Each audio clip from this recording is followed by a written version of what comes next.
digital content creators. They function as educators, reviewers, satirists, entertainers, musicians and influencers. ये सही मायने में sir Bharat के ग्रास रूट कम्युनिकेटर बन गए हैं और इनका यूट्यूब चैनल हो या इंस्टाग्राम पेज हो, ये इनके लिए सोर्स ऑफ एंटरटेनमेंट नहीं बल्कि इनकी सोर्स ऑफ इनकम है, इनका एसेट है. It is the fruit of their hard work.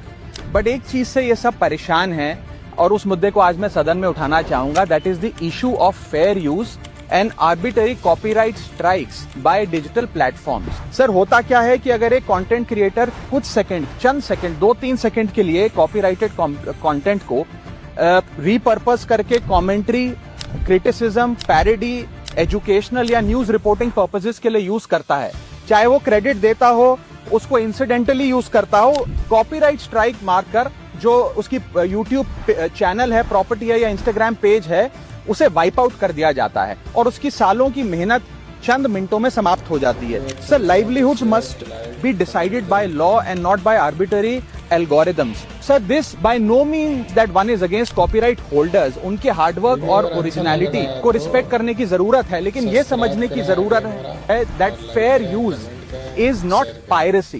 Sir, because innovation cannot grow in fear and creativity cannot survive under threat. India का कॉपीराइट एक्ट सर 1957 में बना. एक ऐसे दौर में बना जब ना इंटरनेट था, ना कंप्यूटर थे, ना डिजिटल कंटेंट क्रिएटर्स थे, ना यूट्यूब, इंस्टाग्राम था. And this act lakhs the very definition of digital creators.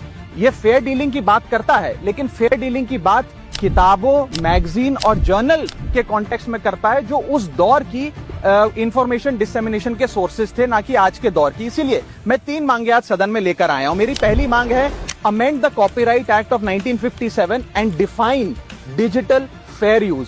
परिभाषित करिए कि ट्रांसफॉर्मेटिव यूज क्या है, जैसे कि commentary, satire, critic, explanation. Define करिए कि इंसिडेंटल यूज क्या होता है, कि अगर बैकग्राउंड में ऑडियो विजुअल चंद सेकंड्स के लिए चले तो वो इंसिडेंटल यूज है या पूरे कंटेंट को वो वाइप आउट करें. Proportionate use, educational use, public interest use and non commercial use की परिभाषा देने की आज आवश्यकता है. दूसरी मेरी मांग है sir, bring in the proportionality doctrine in copyright enforcement.